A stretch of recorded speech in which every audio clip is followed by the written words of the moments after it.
Hey everybody, John Plaskina here. Just a quick impromptu video. I just wanted to update you on a couple things. One is on my promotion to try and get some more subscribers this week. It worked incredibly well, far better than I ever dared to dream that it might. I was hoping to get maybe 10 or 15 new subscribers and push me over the 50 hurdle. It seemed like I was trapped right under 50 subscribers for a long time. And it led to the channel finally really kind of breaking out, and we've been getting several new subscribers every day, and we crossed the 200 mark this afternoon. So first of all, I just want to say thank you. I really appreciate that you're here. Every time I get a new subscriber, it's such a thrill. It's so exciting that anybody cares about what I have to say and is interested in my content. So once again, thank you. I'm looking forward to seeing how this evolves. I hope that this channel becomes a big conversation. So please feel free to leave a comment. Let me know what you think about what I'm saying, if you have something to add, if you have something to correct, if you have your own thoughts. I love to hear it. I love to interact with people in the comments. But unfortunately, the main reason why I wanted to talk to you now is because I don't know how much good subscribing to me is going to do in the near future. It seems like YouTube is making some big changes that are actually harmful to the subscription model as it currently exists with YouTube. And it's interesting because I've mostly given YouTube the benefit of the doubt when it comes to some of the changes that they've been trying to make, because they're obviously struggling to try and find a way to make the platform profitable. And that's something that I really support. I love YouTube, and I don't want to see this platform fall apart and have everybody just kind of drift away, because this is a nice little community. But Google is a shady international corporation. They don't have our best interests at heart. I never thought that they did. I knew that they didn't actually have our best interests at heart, but I didn't realize how bad it was. And after I watched the YouTube Heroes video, that finally it sank home for me. I realized that I was being a little bit naive, because I looked at some of the debacles that had happened previously, like what happened with demonetization, and I still think a lot of that stuff, a lot of the real problems between the users on YouTube and Google has been really that the problems inherent with YouTube as it currently exists are problems that are inherent in an advertising-based business model. So everybody was excited about YouTube, and still is, because it is a platform where you don't have to worry about meeting the requirements of some board of corporate advisors who run roughshod over the artists and over the commentators and tell them what they can and cannot say. And YouTube is great for that. But what you have to understand is that big corporations, they don't censor content, they don't block content because they want to, although sometimes I think they do. But in general, the real reason why they do it is because their customers are not you. YouTube's customers are not the content creators, and it's not the street level users. The real customers are the advertisers. Google is selling a platform to advertisers. They're basically selling you. And the thing is, it could be an arrangement that would work well for everybody with some reforms. But that isn't what Google is trying to do. It's obvious now that that's not what they're trying to do. And if you haven't watched it yet, if you care about YouTube, I highly recommend that you go watch YouTube's video about YouTube Heroes. I'll put a link in the description. But the short version, the quick version, if you haven't had a chance to watch it yet, is that they're basically making a game out of being a spy. They want to train you to report content that is, quote, offensive, unquote, with really no guidelines in this initial video of what offensive means, but I think we all know what it means. They're turning being a social justice warrior into basically Pokemon, and it looks like you're going to be able to level up. They're going to use the same kind of risk-reward system that causes people to become addicted to gambling, or to become addicted to World of Warcraft, or to or any role-playing game like that. You know what gets me is Disgaea. Disgaea is a game that I become addicted to because I get into just leveling up the characters, or Dark Souls. I'm a big Dark Souls fan. But the point is, they're making a game out of being a social justice warrior, and they will be rewarding people for reporting offensive content and for helping the community moderate comments. So this has the potential to do what other ham-fisted Google reforms have not been able to do, which is kill the YouTube platform completely. Because all of the power now is going to be in the hands of the people who are easily offended and the people who want to silence speech. Those of you listening to my channel, you know that political correctness is the weaponization of social shaming. The attempt to use social shaming to bully people into being leftists, because political correctness is not for the leftist comedian or the leftist movie director. Political correctness is a way to silence you. It's a way to silence people who are skeptical of state power, and most specifically, people who are skeptical of leftism or who reject it completely.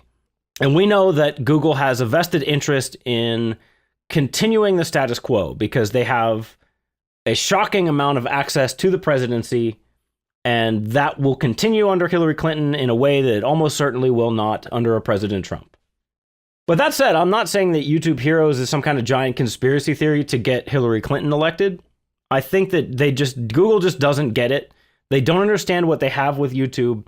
They don't understand that this is a platform for free speech and that the reason people come here is to get away from the kind of corporate censorship that comes from an advertising-based business model.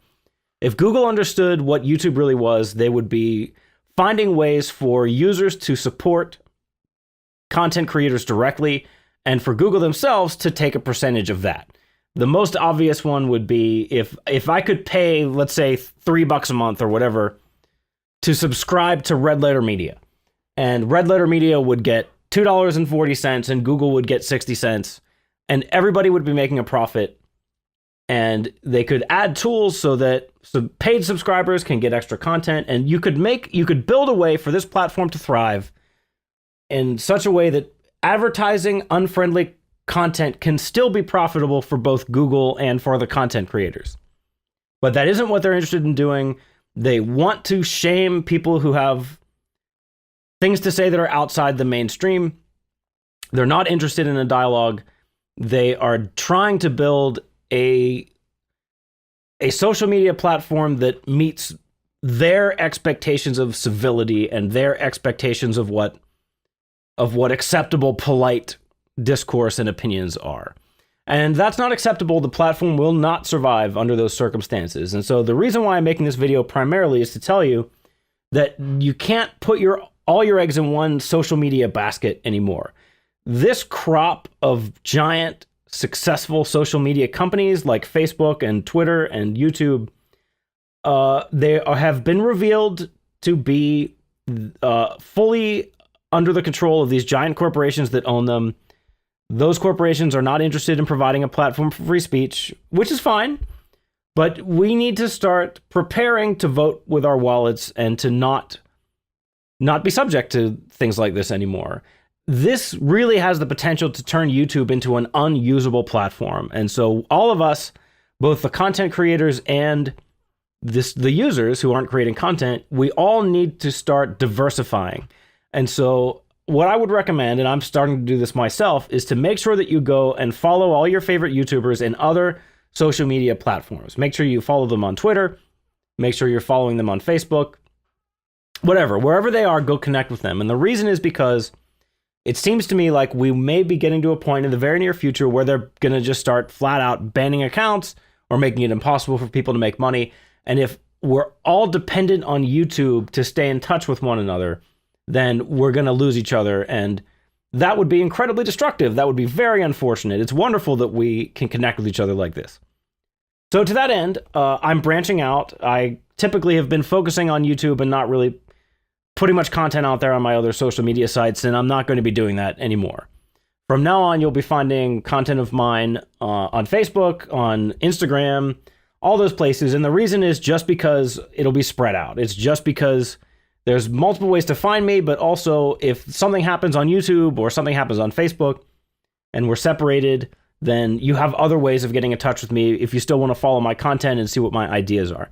But most crucially, as important as all of that already is, make sure that you take some time to find some of the new crop of social media sites that are starting to appear. The most obvious one is Gab. It seems like Gab is getting the most traction in the media. And I'm lucky in that I was an early adopter of Gab, and it has been very constructive for me. In fact, I think that a lot of the new subscribers that I've been getting have come from Gab. And I love you guys, Gab fam. It's a ton of fun over there. Sign up for Gab if you haven't already. So Gab is a place where you'll be able to see me. And another place is Minds, which is a new social media network that I was unaware of. I just discovered it today from a video by Computing Forever, which is an excellent video about the YouTube Heroes situation. It is better commentary than I could have provided if I'd sat down and looked at it. It seems to me the gentleman who does Computing Forever is really intelligent, and he does a great job of breaking it down. And for me personally, I'm not as connected to YouTube as he is. He makes a living from his YouTube channel, so he's very aware of how some of these things work, and his analysis is really spot on. So go check that out if you're interested in learning more about the way this is going to be working or really not working. So Gab and Minds are two places where you're going to be able to follow me. I highly recommend it. Both of those platforms are a lot of fun because, as counterintuitive as it may seem, one of the reasons why they're fun is because there's fewer people on them. And so they've got this kind of freewheeling atmosphere where nobody's really trying to impress anybody and everybody's engaged. It's not like Twitter where nobody retweets anything, nobody talks to anybody else. Gab and Minds are highly interactive. You will find cool ways to make connections with total strangers, and you'll get some of that fun of the internet and some of that fun of social media back.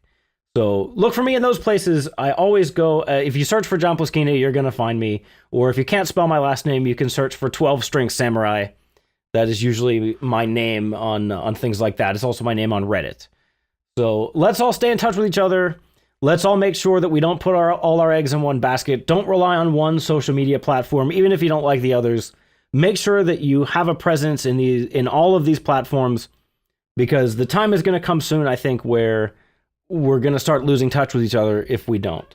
So that's pretty much all I have. Thank you very much for listening. As always, it's a harsh world out there. Keep thinking, my friends.